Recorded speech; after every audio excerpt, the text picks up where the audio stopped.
What is this man angry about? Right now, nothing except your little snide comment, Super Stylist 75 trademark. What's the trademark for anyways, motherfucker? Who the fuck are you? Who the fuck are you? Trademark? You and all the kids at recess talk about your trademark? Special little boy with your trademark? You see what I mean? Like, I'm not there. I'm not cool. Like, I'm just not there. But I'm trying. I'm gonna try to find love for Super Sly 75 trademark with the, like, let's go to this motherfucker's channel. Like, who is this guy? Super Sly 75. Super Sly 75. Let's see here. Super Sly 75. I found you, dog. 39.9K subscribers. Wait. Hang on. Damn, dude, you be actually doing a lot of videos. That's interesting. What's the trademark for, though, bro? Come on now. Let's see here. Let's see if I agree with a lot of your takes here. That's interesting. I'll say this. You're putting in work. That's for sure. Definitely putting in that work. Good for you. Do you have shorts going too? Damn, you got shorts going too? All right, Super Sly. Oh, what's this one? Wait a minute. When you're bored and you watch too many Miami Vice, you're like loading a pistol or something like that? That's interesting. All right, man. All right. You got some cool cats. I dig it. Nice, man. And so that's like a black bomber, man, on your thing? Man, I'm a fan. I'm going from a hater to a fan now. Interesting. I'm going to give you a subscribe. There you go.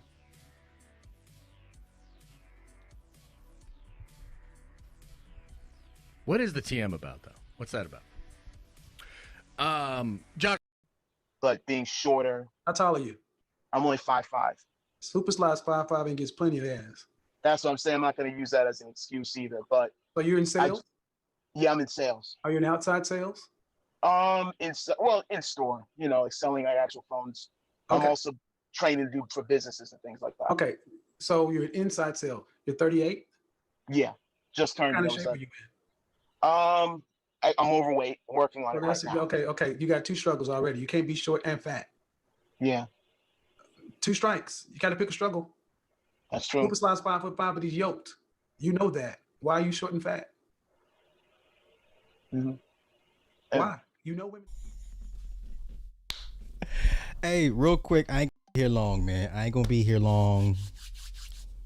I'm not gonna be here long. I just want to talk about the Odyssey. Seen it about 2 hours ago. About 2 hours ago, I walked out of there. Me and the missus, me and the whiz. This heifer in there sniffling. I'm like, what is this? Okay, lots of underlying themes. Lots of. Oh man. Okay.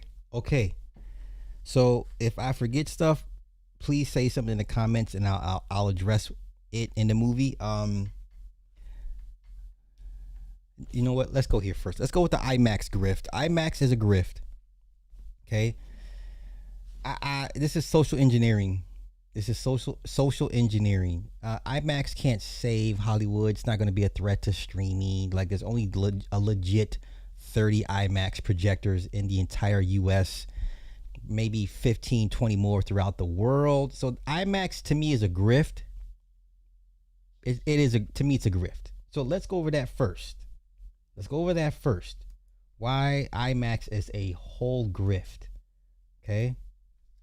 Let's go here. This is the president of IMAX.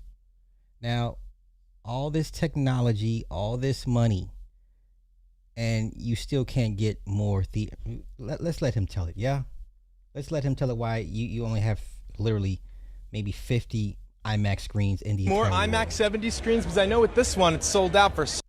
Think we'll see more IMAX 70 screens? Because I know with this one, it's sold out for such a long period of time.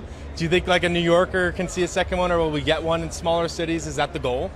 Yeah, so we're sold out in some theaters into the 5th week already, and the 2 a.m. shows, the 7 a.m. shows. So there's certainly more demand. The problem is they haven't made new IMAX film projectors.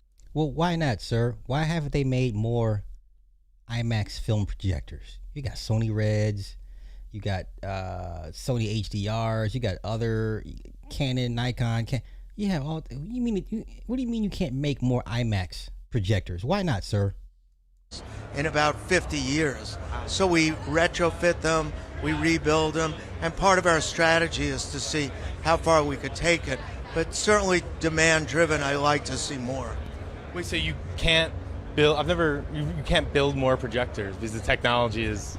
Well, we build new projectors every day. Yeah. But film projectors using this film, it's not practical. So it's going to cost too much money to make these things. That's what he's basically saying. It's going to cost too much money, but they can build it. So we've got to find them, and we've got to retrofit them and rebuild them, which is what we did for Odyssey. Yeah. But, can all 2,000 of our theaters be film projectors? No. There's just not that many all around. But I think we can continue to grow it. Well, I have faith you guys are doing tremendous work. I think we'll see. How do you grow it if you can't build more? I don't understand. How do you grow it if you can't build more? Yeah, this person says this guy is the CEO of IMAX and he can't explain why they can't build more IMAX projectors in simple language. The problem is the electricity bill and maintenance and insurance on these projectors. Using a proper bulb drains so much electricity it produces similar to a 32K image. That's thousands of dollars a month in electricity. The bulb itself costs $20,000. If one of them explodes while the projector is working, it can create a major explosion and fire. That's the major insurance cost. Have you seen an IMAX projector?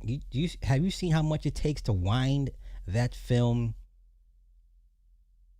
through all of the projector itself? We'll go over it. Once again, this is not gonna. This is a grift, y'all. I'm sorry. This is a. What are the projectors made out of? Unobtainium? Sounds like the excuse of a company looking to be bought. All I heard was we could build new projectors, but we can't and we won't. 50 years. So the last projector built was in 1976, or was that just hyperbole? Okay. Once again, it's not cost effective, but I would figure with all this technology, 3D printing, right? 3D printing is big. They can 3D print firearms. You can't 3D print an IMAX projector. Once again, this is all a grift. They got y'all convinced the only way to see a movie is in IMAX. I don't care if Nolan shoots all of his movies in IMAX. I'm not spending extra money to watch his movie in IMAX. Dolby does me just fine. 3DX is just fine. Premiere Live is just fine. I don't need. There's not too many movies worth the price of admission to watch it in IMAX. You're not gonna grift it. No. Concessions prices are through the roof. Ticket prices are already through the roof, and you want me to spend extra money just for the avant-gardeness of saying I saw it in IMAX. Who gives a fuck? Who gives a fuck? Okay, let's keep it going. So, all right. IMAX salvaged abandoned projectors and trained 60 new projectionists to expand the Odyssey to 41 IMAX 7mm locations worldwide, up from 30 for Oppenheimer. So you've only increased it by 11. So worldwide, I don't think y'all understand. Worldwide, 41 IMAX projectors. If there's 30 here in the States, in the Americas, 30 in the Americas, and 11 worldwide. This ain't the way. This is a grift. Let's continue. As Hollywood transitioned from film to digital projectors in the late 2000s, manufacturers stopped producing film projectors and the replacement parts that go with them. IMAX tells Variety many of these parts needed to build these specialized film projectors no longer exist. Well, that's the whole point of using 3D printing. Take the parts, scan it, and then it's preserved for life, right? What do I know? For the Odyssey, IMAX tracked down broken, abandoned, and often forgotten projectors, salvaging parts to refurbish and install additional projectors. The process also required training 60 new projectionists from scratch. Okay. IMAX exists to help filmmakers bring their visions to life. We would love more IMAX 70mm systems out there for the growing number of filmmakers who want to create and present this in one-of-a-kind format. We leave no stone unturned in getting additional film projectors into our global network, and that includes exploring new projection technologies. In the meantime, the frenzy around IMAX 70mm somehow continues to find new ways to surprise us. This is a whole grift. Because I know with this one, it's so... Sorry, it's a grift. Sorry. Now, let me show you what it takes to wind an IMAX film. IMAX film projector film install. This is a very tedious, very, here we go. You ready? Nobody has time for all this. This is not feasible. This is way too time consuming, too costly, right? IMAX reduces the amount of shows you can have in a day. If we own a theater together, y'all say we all own a theater, and we got out of let's say we open from 9 a.m. to 10 p.m. 9 to 9. We have viewings from 9 to 9 a.m. to 9 p.m. 12 hours. We got 12 hours. We all own this movie theater together. Of course, I am the manager. No. I am the CEO of the theater chain. Y'all can be managers and all that good stuff, right?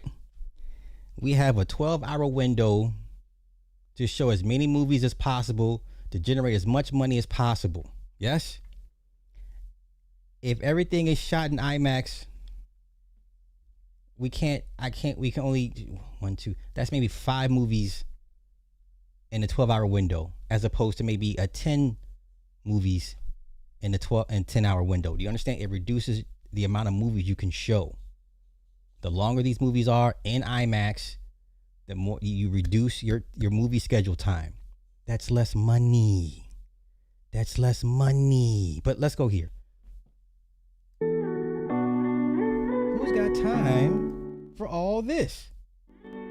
Okay?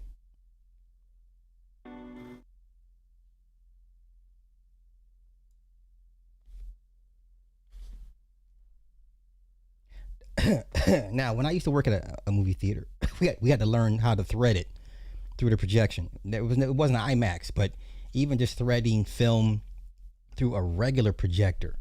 And we had to cut and splice the trailers. So what we had to do, we had one reel, it came in the cans, and we had the movie. And then we get the bag of trailers, and we would have to literally cut and splice and tape each trailer on specific trailers depending on the time of the season, whatever movie's playing. Certain movies had certain trailers in front of it, and we had to cut and splice, tape that shit, thread it through the film, the projector, and hopefully you didn't do it reverse or turn it upside down. You understand? This is way too time consuming. Okay? This is what it takes to prep an IMAX projector for viewing. It sounds hot right now. The IMAX is the hot thing. No, you're reducing the amount of viewings you could show in the daytime and throughout the day. This is cost you more money than what it's worth and is what it's bringing in. I don't think y'all. It's okay.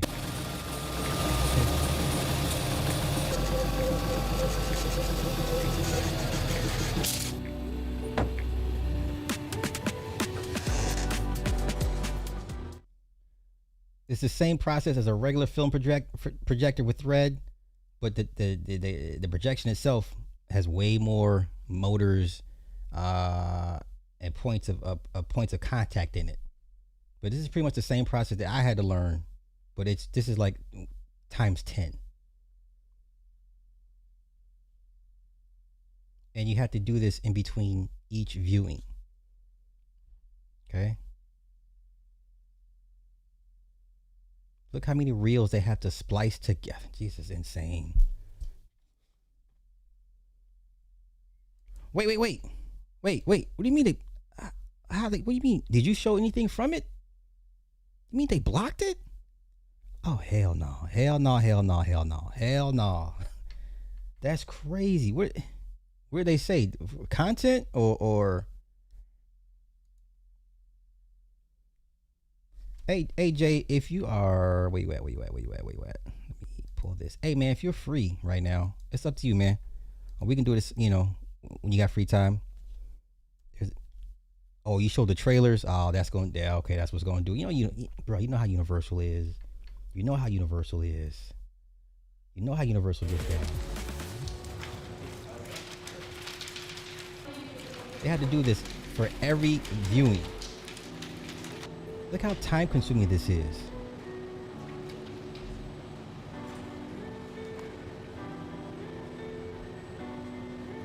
The prep time for this stuff alone is not worth the money.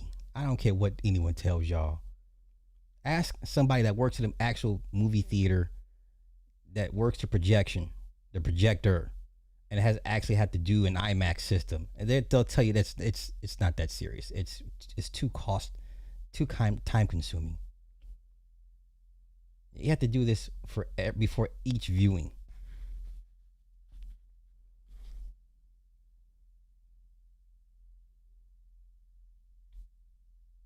Then you got to sync the audio. That's crazy.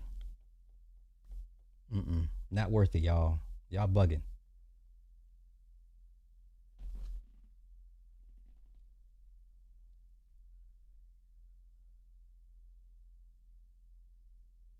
It's not that serious. This is a grift. I'm sorry. So let's go here. It's a grift. So this time around, it's a little different. Instead of a giant reel with all of the film on it, Universal, or whoever made the decision, decided to have the projectionist assemble the print. Now, I don't have a problem with this. Now, I've worked on The Hateful Eight, Dunkirk, Oppenheimer, and now the Odyssey. The Odyssey has been the only run of 70mm film in which they're having the projectionist actually build the print. Now, I watched the video about how to build the print using this equipment right here, which I'll show in a second. And it seems like it shouldn't be that big of a problem, but it's also the process in which the film can be scratched the easiest, just because of the mechanics of it and how everything is working. And so they say you can run the motor at full speed. I'm not going to be doing that. I've seen what happens when these things kind of get too fast and kind of run away. A lot of really bad things can happen. So I'm going to take it nice and slow and show you the process of what it takes to build this print and get it ready to show the audience. There is some frame and focus in here. Now see, this is important because this is film that's specifically shot so that the framing of the Odyssey can be correct. Because not every movie uses the exact same framing on their prints or in the gate of the projector as other Once films. again, And so who has usually time for all everything's a little this? unique. It's not always just right in the center of the frame. Sometimes it's a little higher, a little lower, and it also lets the projectionist know if the aperture plate in the film projector gate is cut correctly to show the right amount of picture and to make sure that it's not cutting off part of the picture. So this is very helpful to have in this package to make sure everything looks correct for the screening. So now the idea is to get these pinwheels in the center as sharp as they can. They have a pattern that goes into smaller points. And so I try and get the middle one tack sharp. And I have a little trick to do that. I actually use a spotting scope. It's very helpful. This thing's really heavy. Hopefully once I get it out, it'll be a little easier to grip onto the actual film reel itself. There we go. Yep, that is a lot of film there. Okay. Get this up. All this technology, and this is the best that we can do. Okay, you got it.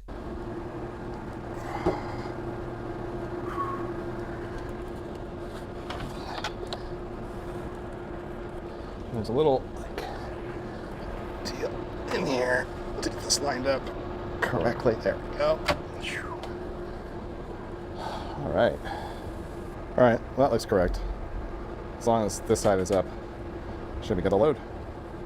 Never mind that that's upside down. Let me save this tape. Top right here. Over the DTS disc that I'm going to grab later. Since this is coming off this way.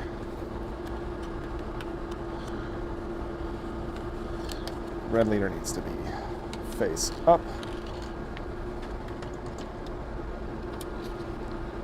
It's going to go on this way. I'm going to double check that I'm doing this correctly. Going to have throttles all the way down, up. There we go, power is on. I'm going to wrap this by hand a couple of times just to make sure that it's all good. Okay. It's starting to move. That's a good sign. This is all leader. Now these platters can get going pretty fast. So I'm really leery. Yeah, it's like a record player. It kind of wobbles. It's never completely flat, and you got to keep tapping the film to make sure it's all flat. Yeah, because these platters are not wobbly. I mean, they're not stable. They wobble. But okay, well, once again, because this is definitely where scratches can happen, is right here.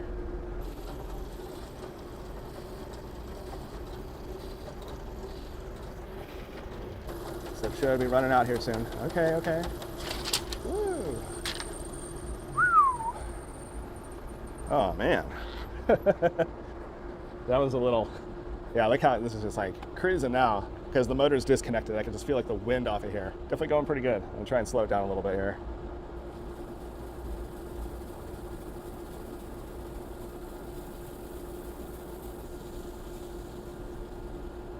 So the reason why it says don't cut the frames is that usually when you build a print, a 35mm print, you usually cut one frame from the picture so it matches up with the tail. But they've printed a picture of the tail on here so we know how to match it up so we don't have to cut the last frame of the film off of there, which is nice. It's a smart idea.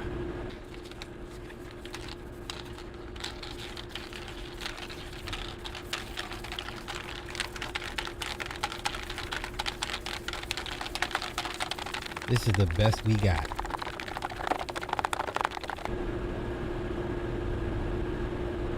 This is the best technology can give us. Huh? Right here. Now, since I'm gonna actually handle the picture, I put on some gloves. They provided these for us, so I might as well take advantage of it. That is fantastic. Now I got the splicer. A little gate down thing here. Yes, that is a frame. And that is cut.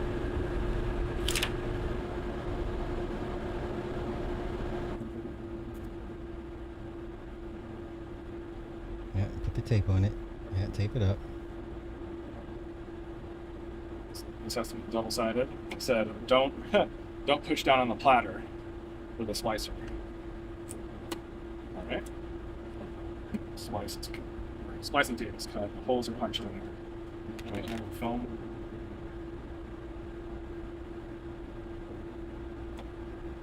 Stuck together. And then, boom, there we go. Get out of there. This is this ain't it, y'all. All for the enjoyment of saying you spent extra $10 to $15 to watch this thing in IMAX. It's not worth it. This is a whole grift. How much extra is it costing the studio to produce it this way? How much extra is costing in manpower to prep this thing? And how much is it costing the theater and lost time that could be showing another movie? And it's, you know, you can show damn near 2 movies in an entire IMAX slot from prep time to end. This is insane, man. Ain't no way. Check of the print. So I'm going to actually run the print, see the movie. I don't really get to watch it because I'm so busy keeping track of the print to make sure nothing happens to it while I'm doing my tech check. So that's what I'm doing this morning.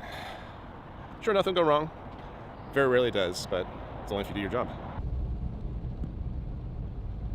Okay.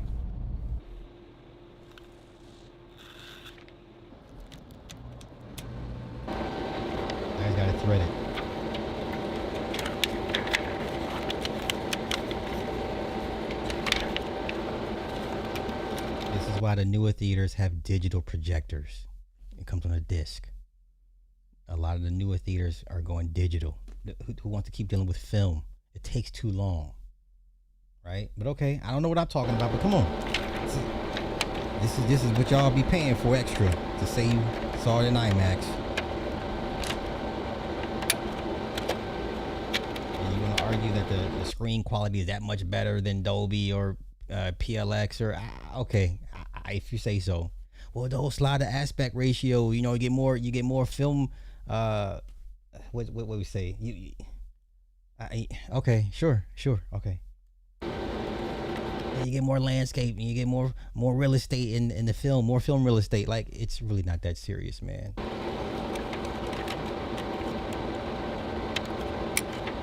Right, see, so here, that's what the holes are for on the sides of the film, because they go on the teeth here. They go into the teeth here.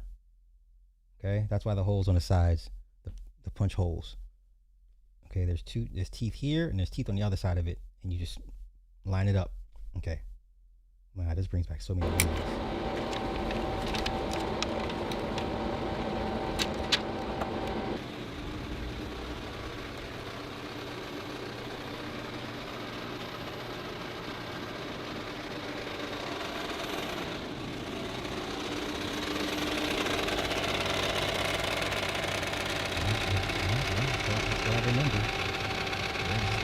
How I remember it.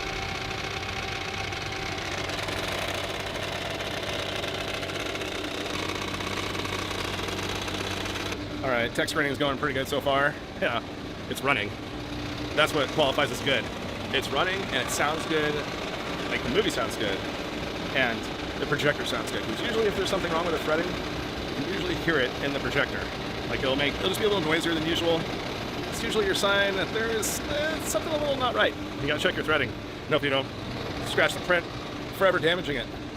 All right, I gotta get back to work here. That's pretty much it, y'all. I just want you guys to see look how much prep time it took to do this. This is why theaters are going digital. Let's see what a digital projector looks like.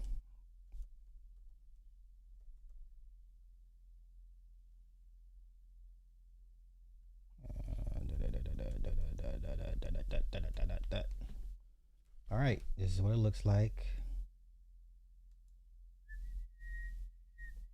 All right, digital movie, digital. Oh my gosh, why? Okay, let's go here. Jay, what's good, brethren? What's good, brother? Oh, man, chilling. You sound good. Okay, I sound good? Perfect. Yes, sir. What you think? Okay, not his best work. No, this is not his best. Not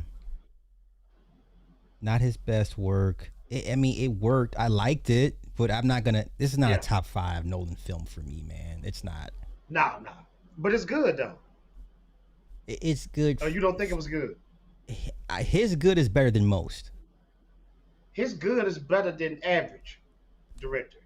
Yeah, for sure. Yeah. For sure.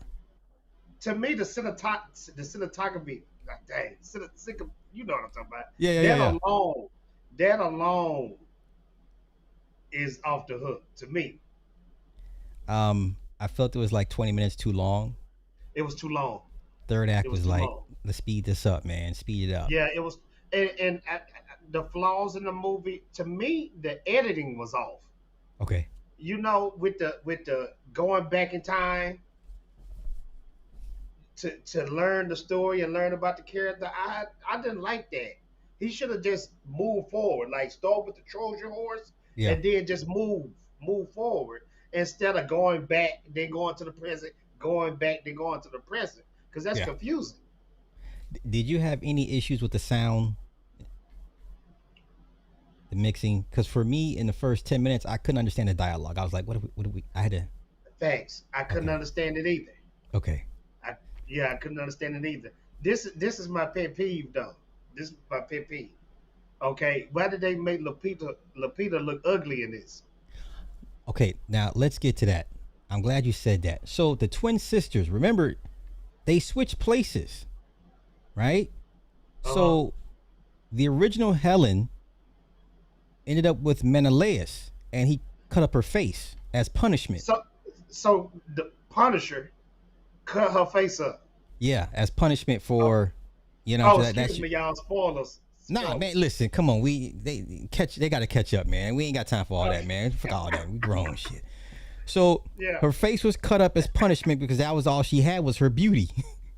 And the twin sister was with Agamemnon, and she's the one that killed him. Because see, I missed that. He sacrificed her daughter. Okay. See, because that kind of threw me off because I know the Odyssey, and Helen never did kill the king. I lived this. I literally got the Sci-Fi Channel Odyssey in the living room. Yeah. I mean, the war started because of her, but she didn't kill nobody. Yeah. I didn't mind it. I guess all that threw me off, you know. Oh no, I like the little twist, the little creative license. I don't mind when directors take creative license. I don't want a shot for shot from the book, because then it's like, you know what I'm saying? Like, yeah, and truth be told, this story was word of mouth before it was even written down anyway. Right. So you can be creative with it, you know. Yeah. Them philosophers back then, Plato, Homer, all them dudes, they didn't write that stuff down till later, you know. Right. Yeah. I had no issue with Travis Scott. Let's go ahead and get to it. Why would the white boy still be mad? I watched Neurotics, and he's still 26 minutes of Nick. Just take the L, dude. I don't see how you can watch them. I put it on 1.5 speed though. Okay. So 26 minutes of him just rambling and him trying to double down. They had it in their mind already that this is gonna be a bad movie. Okay. So I can't listen to them. Like, I'll listen to somebody like Jeremy Jones. Yeah. To me, Jeremy Jones is really the last one left that haven't grifted. Yeah. Because I would even say, you remember Chris Stuckman? Yeah, before he sold out a long time ago. Yeah, he did. And I'm going to tell you what it started off with, believe it or not. It started off with VVS. Really? Next time, when you get some free time, watch Chris Stuckman BVS. If he didn't take it down, because boy, that comment session lit his ass up. They lit him up to the point I think he took that down.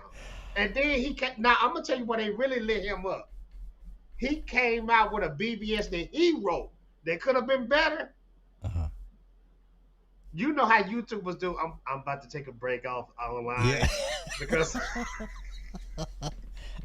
I'm going to take a break for a week. My mental health. To get my mind together.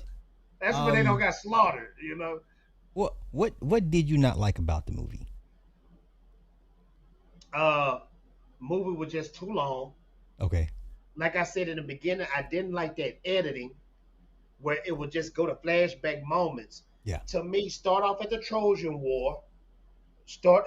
And see, that was perfect placement with the horse at the beach. Yeah. Because that's at the very end of the Trojan War battle. I mean, war or whatever.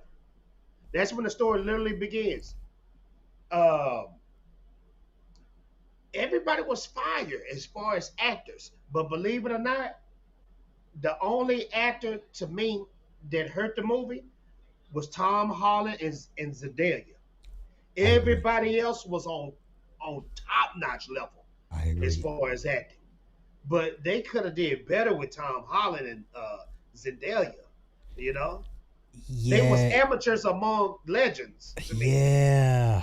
I was just like, Tom is over his head and over his head. I was like, this is too deep for him. It's too much. You can't stick to Spider-Man, boy. That's all you go for. And then Zendaya, typical angry face. Like, what do we? She wasn't needed. They wasn't needed in this, man. They wasn't needed. Okay. The Sinon angle with Elliot Page, I didn't mind it. I liked it. I was shocked that she bit the bullet at the beginning of the movie. Right. I don't know if that was Christopher Nolan. Like, don't worry, I'm gonna handle it. You know? Yeah. But she bit the bullet in the beginning of the movie. She wasn't bad in this though. and she wasn't Achilles like everybody said she was going to be. I see now. I wish they'd have gave us an Achilles when they stormed. And it's like, come on, you got it's the Trojan Well, see, I War. read the book. I thought they was going to do Achilles when he called the dead from Hades. Okay. That's when Achilles is supposed to show up and talk to Odysseus. Right. But yeah, I mean, just if you take away those flaws, though, I had a good time, and maybe I'm a little biased too because I'm a big Greek mythology fan, man. Okay. When TV had Xena Warrior Princess and Hercules, I was in heaven back then. That was my thing, man. That was my thing. Matt Damon killed it. Listen, and I researched Matt Damon. You know how Christopher Nolan is like Spike Lee. He only gonna pick his usuals to be in a movie. Yeah. Do you know Matt Damon was actually like the 6th person picked for that role? He was not the original man. You know who the original dude was gonna be? Who? Just guess out of Nolan's picks, his usual picks, who was gonna be the first person. Oh, I even give you top 3. Okay. Cillian Murphy. Think about all his movies. Okay, Cillian Murphy. He was like top 4. Matthew McConaughey. Matthew McConaughey was in that list. Damn. I know. But keep going, though. But keep going. Who was his usual guys? Okay, Cillian, Matthew. Shit. Just think about his movies. Who he usually have as the main male star. I can only think about Interstellar and Tenet right now. Okay, Leo was his first pick. Oh yeah. Leonardo DiCaprio. Okay. Bale was his second pick. Wow. Matthew McConaughey, and I think Murphy was up there. So those was your top 4. Okay. That was going to pay Odysseus. Okay. And let's keep it real. All 4 would have killed it. Yeah. All 4 would have killed it. But Leo said that wasn't his thing. Yeah. Shout out to Leo on that level where he could turn down. I can turn this shit down. Like, movies. I don't need this. Yeah. And you know, Leo said, I'll never be in a Marvel or DC movie. He said, that's not me. I give it time. He said that's for peons. He's saying that shit now. Give another 20 years if he's still around. He fall off. Yeah. You know what I'm saying? Yeah. Was this better than Troy? Oh no. Okay. I got Troy too. That was DVD. Troy was hard, man. Hey, Brad Pitt killed it as Achilles, man. Yeah. He killed it. And hey, guess who played Odysseus in that movie? Don't tell me. Okay, wait. Just think about it. I'll give you time. I even give you a clue. It was Sean Bean, right? Sean Bean. Okay. Sean Bean. So that show you it was fire. You know? I just wish you gotta go back and watch it. Man, I just wish they would have gave us a behind the head shot of somebody like Achilles moving around. Just give us a glimpse of the guy. Like, come on, man. Well, see, the thing about it, Troy is based off the Iliad, not the Odyssey. Not the Odyssey, right. See, the Iliad is about Achilles and Agamemnon and Helen of Troy. And yeah. That's why Helen of Troy in this one played just a smaller role. Agamemnon. Did you feel Agamemnon? Why they didn't show his face? Poorly miscast. Benny Safdie is not a tough guy. Poorly miscast. Yeah. Because people don't even know who Benny. Showing his face like he was Batman though. Well, no, I mean, if you look him up and see what he looks like, he's a soft. He's got baby face. Like, this guy ain't tough. He doesn't look like. Okay. But I will say that his armor, that shit looked like Darth Vader, like Greek Darth Vader. I was just like, ooh. That was tight. I like that spin on it, and I even like how everybody revered him. But it was really a waste. Yeah. You know? Yeah. It was a waste.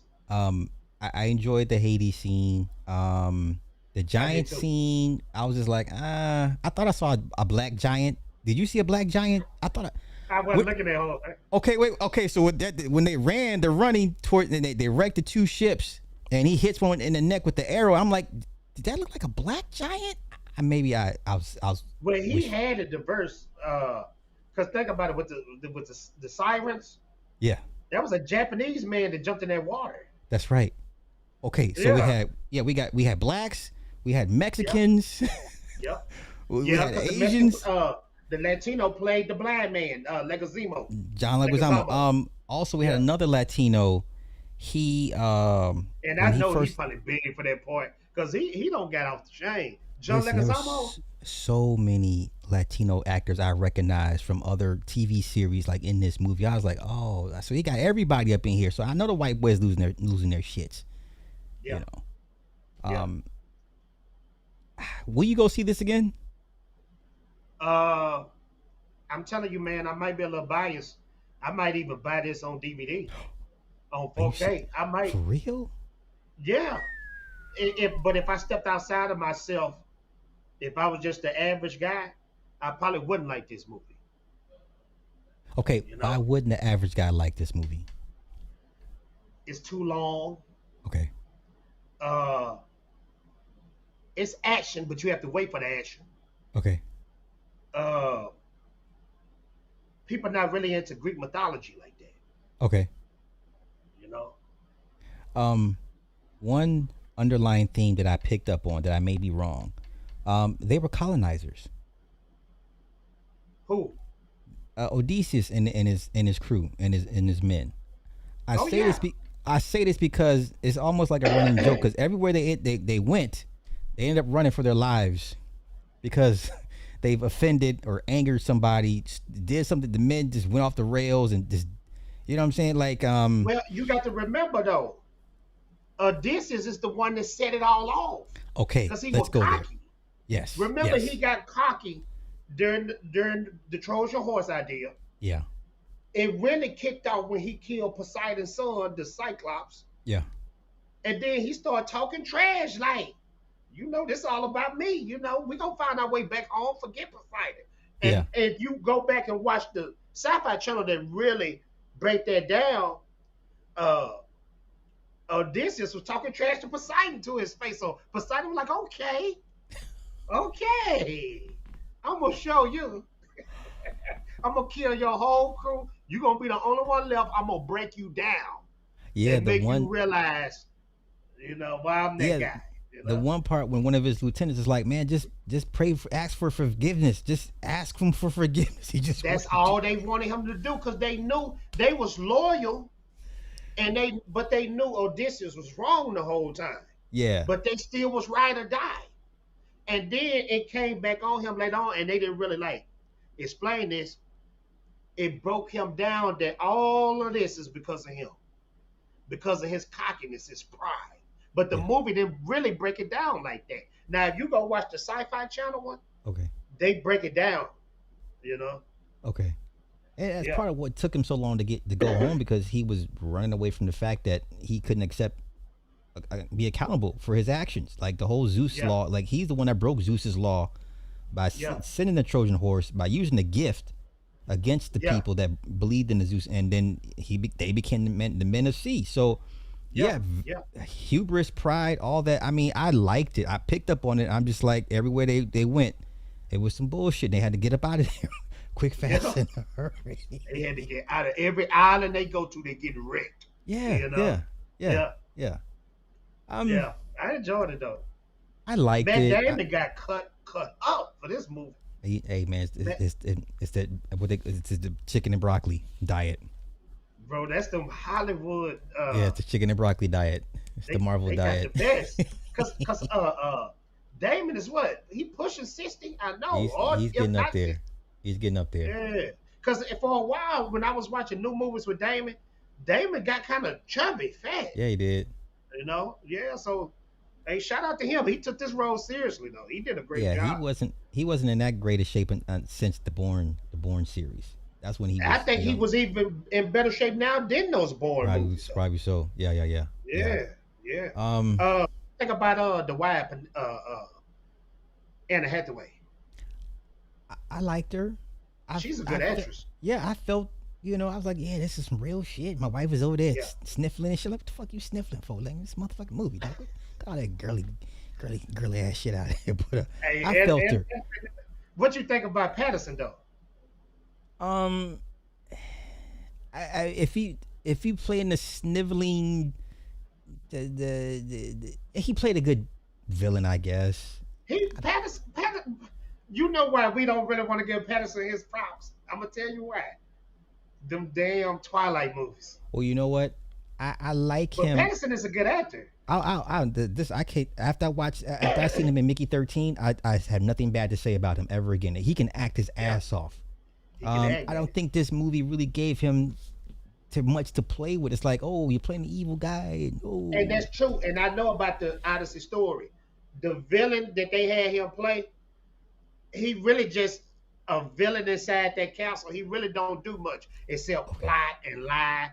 But he ain't doing no fighting or nothing. So I do like the setup angle with he was supposed to go with instead of Sinan's place, and that angle when they swapped out and I guess because that's not in the original story. Right. Yeah.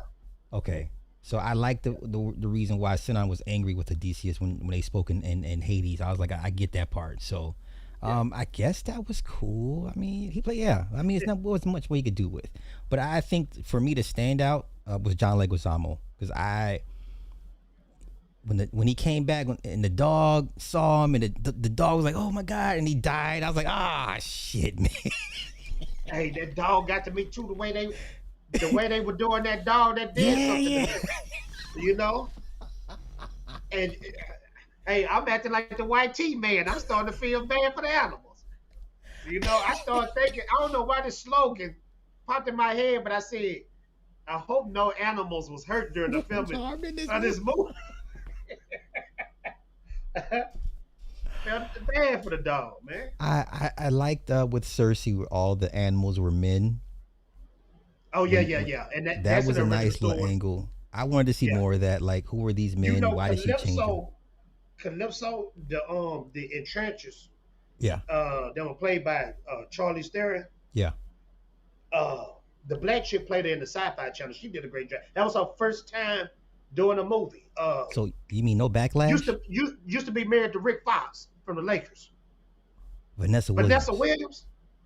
Vanessa Williams. So you mean to tell me there was no backlash because of that? No, because the internet wasn't really popping like that back then. Huh. Let me just give me one chance. Yeah. Take your time. Matter of fact, I'll pull it up too. Shit. Yeah. Okay.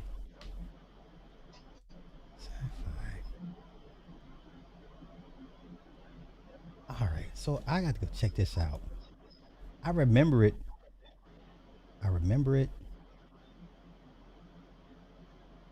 Sci-Fi Channel. Duh, dude. Sci-Fi Channel.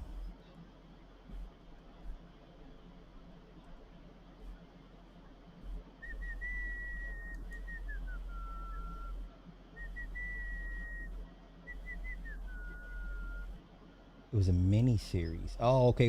This was the one I keep hearing about with Armand Assante. Okay, the mini series. That's what it was. Hold on, y'all.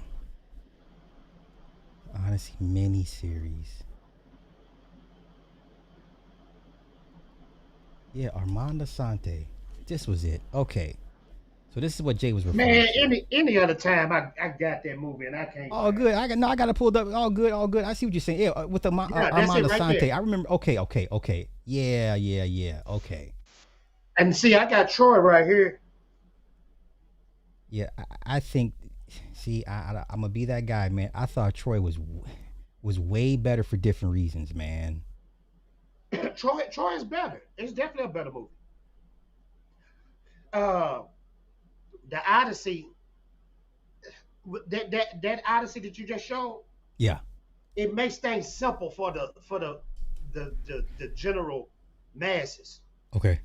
This, Nolan, he complicated. Think about it. Inception. I'm still trying to figure out that movie where they falling asleep and dreaming and fighting.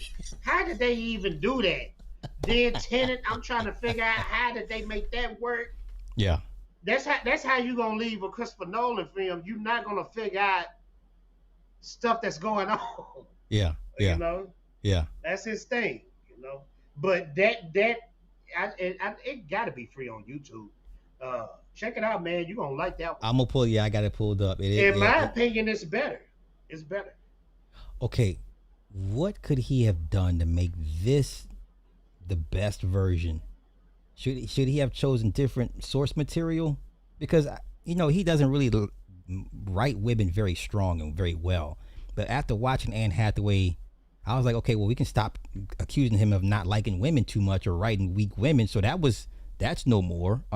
What say you to that? Just you got to make stuff dumb for the general masses. Okay. You got to make the movie shorter.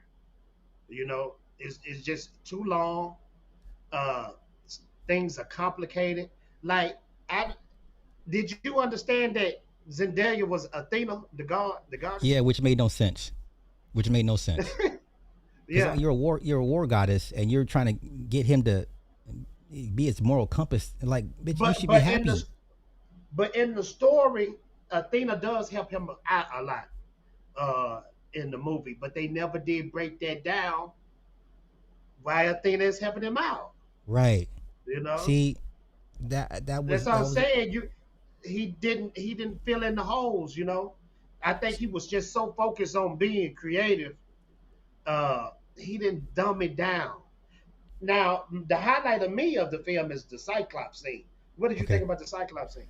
I liked it, but I remember there's another version of the Odyssey where the Cyclops he can talk. And remember, because in the story, he's like, "Who is this? Who did this?" And he's like, "Nobody." So when he comes out screaming, "Help! I need help!" And they're like, "Who did this to you?" He's like, "Nobody." But then right before he leaves, he says, "I did this. Odysseus did this to you. My name's not nobody. It's Odysseus." And then he makes his plea to Poseidon. Poseidon's like, "Okay, gotcha." But then in this movie, he just screams out Poseidon, and all of a sudden, it's like, well, how would Poseidon know all these ships in the water? Like, it's the one. Now go back and watch that movie, and I'm telling you, it's way better than this one, the Sci-Fi Channel one.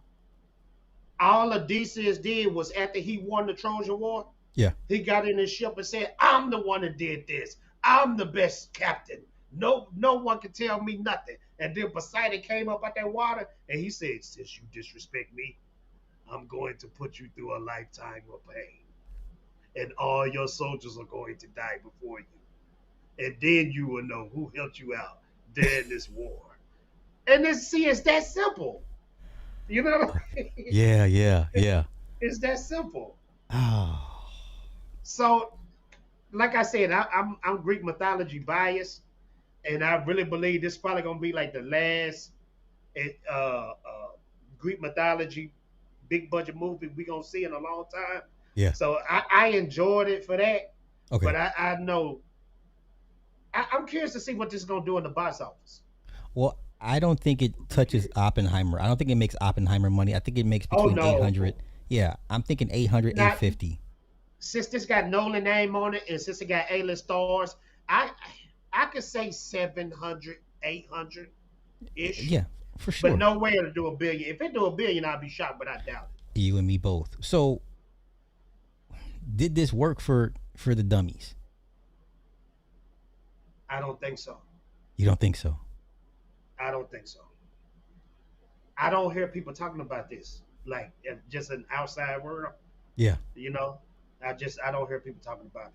I don't have my boys texting me talking about, have you seen, and they know I'm a movie buff. Yeah, but ain't none of them said nothing about this. They haven't said nothing. So it's gonna be interesting how this play out. Yeah. For me, it's his bottom 5. If he has a bottom 5, If this movie had $1 billion, he probably gonna do the Iliad. But does it make it still a good movie though? Just because, I mean, we how many Marvel movies that hit $1 billion that shouldn't have hit $1 billion because for whatever reason, and they're still not good movies. That's true. Oh, okay. Was this a good movie to you? Would you recommend this to people? When I did my review and punk ass YouTube block, you gotta chop that shit out. And my wife told me, she said, you just said today the editing takes too long. And I edited the video for about an hour, bro, and they blocked it. So I dropped it on X because I ain't gonna let that hard work go for nothing. But it definitely worked for me. I was satisfied with this movie. This was one of my highly anticipated movies. And having Nolan name attached to this, I was really hyped about it. It did its job, you know, because I'm not gonna listen to the anti-wokies who, you know, it's their bread and butter to trash anything that got black and Skittle Nation in there, you know. But you know, I was hearing people call this for them. This is their best movie of the year. How? This is probably not even the top 5 best movie of the year. I would even put it top 5 of the year, bruh. Literally just 2 months ago, it was Obsession. I got to see that movie. Everybody keep talking about what the it. hell? It's on Peacock now, bruh. No excuses. Okay. Oh, it's already on streaming? Yeah. I rewatched it again on the other night. Yeah. If it's on streaming, that means I can rent it on Amazon. So I'm on, because I don't have Peacock, but I'm gonna rent it on Amazon because everybody keeps saying Obsession. You have to. And I'm talking about now. That's what I'm hearing, like outside and online. Obsession. Yeah. So no, and that's like a horror. Is it a horror movie? Yeah, it's psychological horror. I would call it a psychological Okay, I watch horror. with my wife because I don't do horrors by myself. Yeah, I'm not. My wife like horrors. I mean, no. Anyone that says this movie is their best movie of the year, I'm not taking them serious. Like, there's no way this is the best movie of the year. No, this is not going to be the best. Real talk. You got Spider-Man coming what next week? Yeah, I think in 2 weeks. 2 weeks. I think it's 2 weeks. Yeah, Tom Holland he in 2 big movies. It's Tom Holland is Spider-Man. He goofy, silly. That Spider-Man gonna be better than this. Doomsday gonna be better than this. Dune is gonna be better. Now, than when this. Dune comes out, I guess it's the best movie of the year. Like you just say this about this. Okay. But I'm interested in what Dune is gonna do because Dune is dropping same week as Avengers Doomsday. 2 different crowds, right? Yeah, but you know Marvel gonna win. I expect Marvel to win. They should win because I don't still, Dune is. If you didn't catch the Dune wave back in the 80s, Gen X, we remember the David Lynch or David Fincher movie. We grew up with that and the books and stuff. I got one better than that though.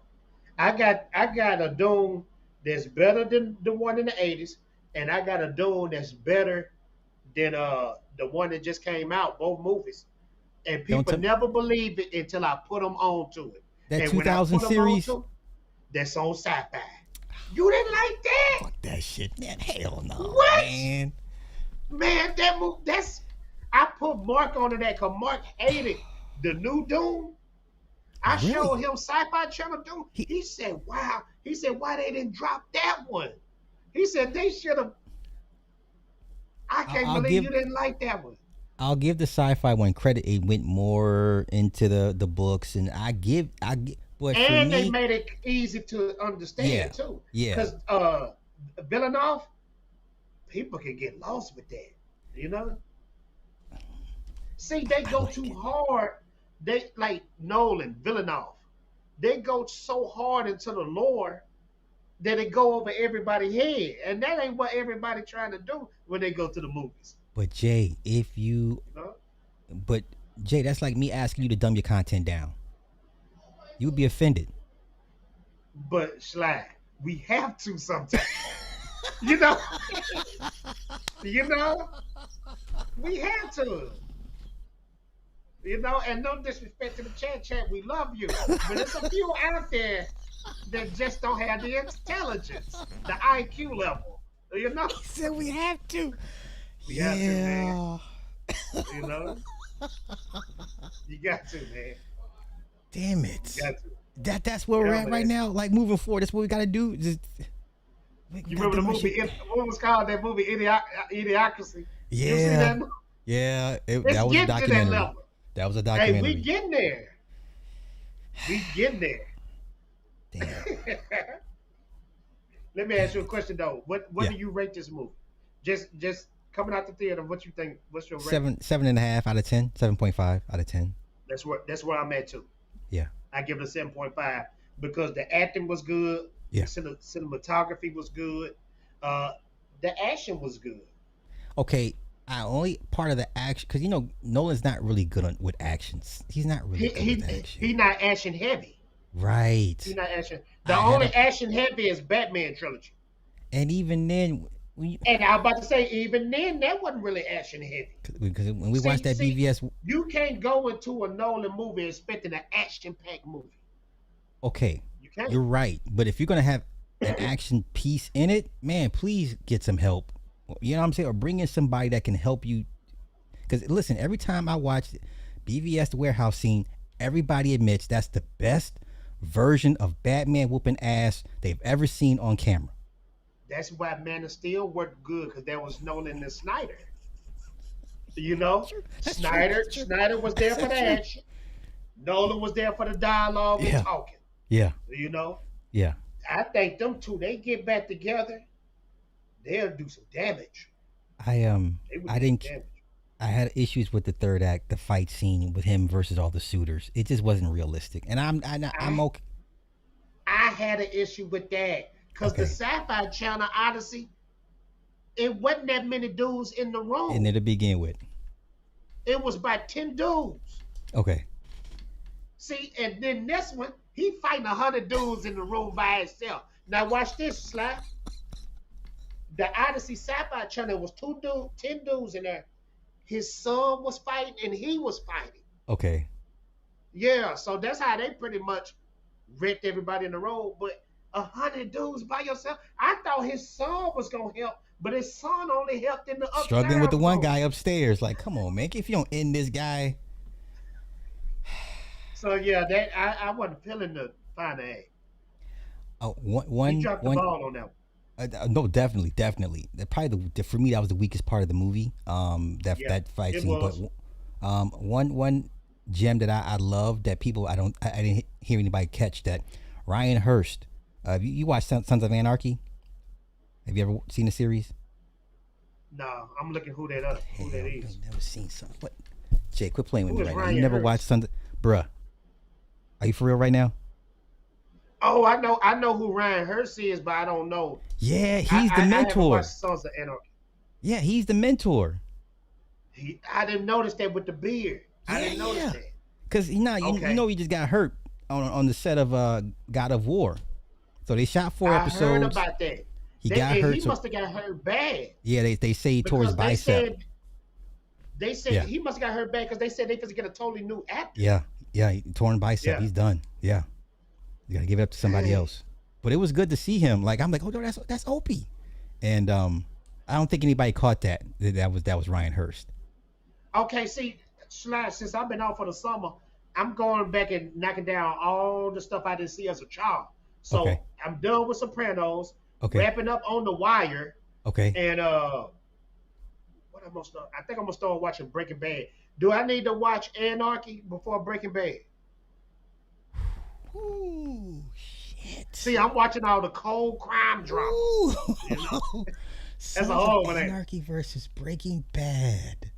Cause see, Sly, I was gonna do Breaking Bad after The Sopranos. Okay. But I looked on Reddit. Reddit said I need to watch The Wire before Breaking Bad. Okay, give me your thoughts on The Wire. They did. I'm glad they did, because Breaking Bad, The Wire is fire. Okay, so you love The Wire. I'm digging The Wire. Okay. Do you think it's as good as The Sopranos? Would you put it up there with The Sopranos? No, Sopranos is a tad bit better. Okay. The reason why I like Sopranos is focused on just that one group of people. Okay. But The Wire is like all about Baltimore. The cops, the politicians, the drug dealers, the schools. They put the schools in there. Right. Yeah. I don't know, man. But since Anarchy just focus on the game. No, it's about the groups. I mean, it's mainly about Sam Crow, but then they have their issues with IRA, the Niners, the Mayans, the cops. I mean, it's just basically, it's if following I the paid you story. $1 million, Breaking Bad or Sons of Anarchy? Sons of Anarchy, man. Fuck out of here. Okay, after I get done with The Wire, because I'm almost done with The Wire, I start watching Sons of Anarchy. I only say that because my daddy was in a biker gang, so I kind of know what goes down. So I'm kind of biased to that. Okay. But I like Breaking Bad because I could see a chemistry teacher with cancer like, I'm gonna cook this meth. Oh, because the kid, one of his students, is a dropout. He's like a dumbass, but he knows his shit. And he's like, look, if you're gonna cook this meth, let me show you how to cook it. Now that's real world. I could see that really happening to somebody as an instructor. I'm like, well, see, that's how The Wire is. The Wire feels real because it ain't no winners and losers. Yeah. Like the cops, even the cops are pieces of shit. You know what I'm saying? And I said, okay, this is a real world. And then you got a lot of upcoming actors that was up in there. You had your Idris Elba, Michael B. Jordan, and they both, spoilers, y'all should have seen this years ago. They both got popped in there. Yeah, hey, listen, Omar, Brother moves on. You know what I'm saying? Omar, Brother moves on. They were cold. Yeah. Have you watched The Shield? You already seen that, have you? Oh my God. No. Jay, I told you, man. This stuff back in the day, I didn't watch this stuff. I don't know what I was doing. I just didn't watch TV like that. But now I'm going back and watching all this stuff, and I'm having a good time. Okay. Because after this stream, I'm just take a shower and hit up The Wire. Finish up The Wire. Hey, well, shit. Go ahead. Don't let me stop you, brother. Okay. I just want to speak on Odyssey. My man, I appreciate I give it like you. I give it a 7.5. Chat. If you like Greek mythology, if you like a slow burn, you're going to like this movie. It is a slow burn. It is. Christopher Nolan got his stamp. It's not his top 5. It's not his best, but I can honestly say it's a good movie. For sure. It's a good movie. Not back in the day. You're gonna think. I mean, in the future, you're gonna say, "Oh, this was a classic." No, it's not a classic. No. If you want to see adult Odyssey, watch that Sci-Fi Channel Odyssey. It's way better than this. All right, Sly, I'm going to holler at you, man. My man, thank you, bro. All right, peace.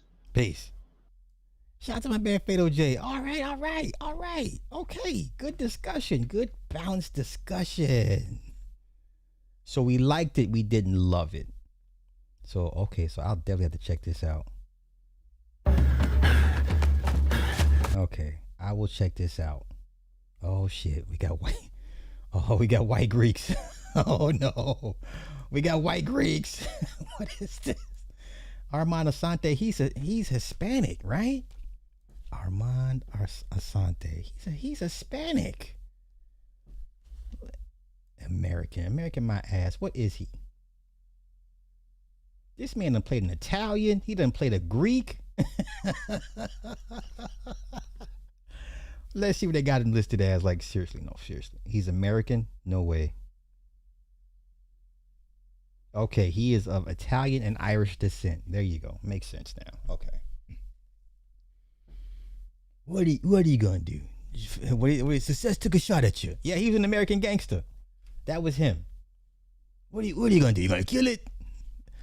Success took a shot at you. What are you gonna do? You gonna try to kill it? Yeah. Success took a shot at you. What are you gonna try to do? Kill it? That shit was tough.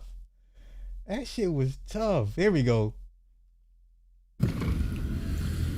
I tell you what I know. Maybe I should just put 500 guns out there on the street and just start shooting up some people just to make a point. Franco was a junkie, right? He was a rival. Some dumbass kid trying to make a name for himself. Yeah? Someone you forgot to pay off. Someone you slighted without even realizing it. Could be someone you put out of business for being so successful. Look at you. Success. It's got enemies, right? Lots of enemies, so. Your success took a shot at you. What are you gonna do now? How are you gonna kill it? You gonna become unsuccessful? That's one of the hardest lines of any movie, bar none. Success took a shot at you. What are you gonna do? Let me get these super chats real quick. Yo, Magic, thank you for the 10. When we saw Vanessa Williams in the Odyssey miniseries in high school back in 2011, we were like, yo, if I'm Odysseus, I'm staying on the island with her. For sure. All right, thank you again. Let me see. Wait. Okay. How do you guys feel about people pushing back on others who are not saying spoil it? A lot of them are responding back by saying, did you not read it in school? Did you guys not take literature? Man, listen, it's the dumbest argument. Like, I guess the only argument would be because this is Nolan's take on it. Like, don't spoil Nolan's take. Like, seriously? Nah, I'm all for spoilers, man. Just turn your phone off if you don't, want to avoid this shit. This is the world we live in. Listen, there's a whole industry. There's a whole spoiler scooper industry. You know how many people have gotten jobs? Look, Humberto Gonzalez was okay. Let me show you how just prevalent the scooper universe industry is. For those that old school like scoopers, right? This guy here, Humberto Gonzalez, started off as a scooper, y'all. Started off as a scooper online, on Twitter, YouTube, and then he got so good at the shit, the Rap gave him a job as a reporter. Now he don't do as many scoops because now he's on the inside. He can't be telling everybody all the business. But this guy here, it's a whole industry just for scoops. This is what the market wants: spoilers. The market wants to know everything from the call sheet. They want the daily shots if they can get it. They want set shots. They want all the behind scenes shit. Like, stop being ignorant. This is the world we live in. People want to see how the sausage is made. They want to see how the sausage is made. That's it. That's all. I understand doomsday leaks, Secret Wars leaks. I'm sorry to tell you, but this is what the people want. They want to know what's going to happen beforehand. I wouldn't be surprised. You're dinosaurs. You guys are dying out. These people coming after you want to know what's going to happen. How's this shit going to end? Okay. This is the world we live in. Get over it. Get over it. Get over it. Imagine, thank you again. You said Breaking Bad before Anarchy. I can't, man. I can't, bruh. I can't. And I ain't gonna lie, like, Sons got kind of goofy towards the end of its run, but nonetheless, man, I'm going with Sons over Breaking Bad all day. Yeah, okay. Spoilers helped. Okay, there you go. See? Okay, that's the first time I've ever heard that. So, let's see. Odyssey's 700. It will make a profit. Oh yeah, it's gonna make its money. I think it tops out at 850. Let me see. This thing costs Hold up, y'all. Hold up. Let me see real quick. Let me get up out of here because I got to eat and I got to catch this next episode of House of Dragon. Where's my calculator? Banking, calculator. 250 million times 2.5. He needs to make 625. 625 million is his break-even point, and he'll hit that. In 2 more weeks. He's looking at 200 million this weekend, and then next weekend maybe a 40 to 50% drop off. Yeah, he'll hit that in the 3rd week possibly, but it's gonna make money. But like I said, I think it'll stop it around 850, but I could be wrong. So, okay, cool. I'm gonna get up out of here, y'all. Did I miss anything? Did me and Jay miss anything from the Odyssey? Our breakdown review of it. Derek Anderson. Who's Derek Anderson? I have no idea who that is. I don't know who that is. I do not know who that is. Oh, wait. The DA? Is that him? Is that what you're talking about? The DA, Derek Anderson? Oh, I think that's him. DA Derek Anderson. Oh yeah. I used to frequent his channel. I don't know why I haven't been getting updates. I think this is who you're talking about. I think that's him. Okay, so yeah, this is who you're talking about, right? Yeah. I fucks with him. Okay. Yeah. To me, the score was not there. That's why I forgot to go over with Jay. I didn't care for the score, man. I heard a lot of drums. Y'all. That's all I heard. I heard a lot of drums. I'm just like, No, this is probably not to me not some of Goran's best work, but I will download it and listen to it by itself. But nothing I heard in that theater, none of the scoring that I heard in that theater during these particular scenes, or I was just like, ooh, this shit, I gotta get that soundtrack. No, not for me. If it resonated for you, great. Not for me. None of his score in this movie did anything for me. Like, I didn't even want to go look and see what songs for which scenes. I'm just like, no. I didn't hear anything. Nothing stood out to me. So nothing stood out. Nothing stood out. Nope, nothing stood out. So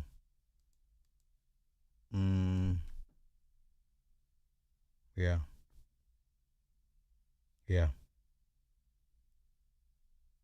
So, but I could be wrong.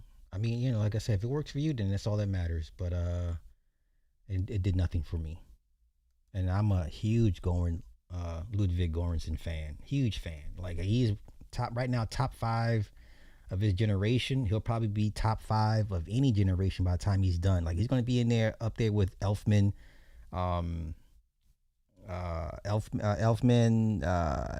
Hans Zimmer, John Williams. Like, he's already in the conversation now, and he hasn't even hit 40 yet. You understand? So, yeah, we'll see. Time will tell. But he's already top 5 of his generation, probably the best of his generation right now. So, all right, I'm out of here. Thank y'all for coming through. Thank you guys for all the conversation, and I gotta go watch me some House of Dragon. And then tomorrow it will be some Urban Effery stuff. Okay. There. All right. Enjoy the rest of y'all's night.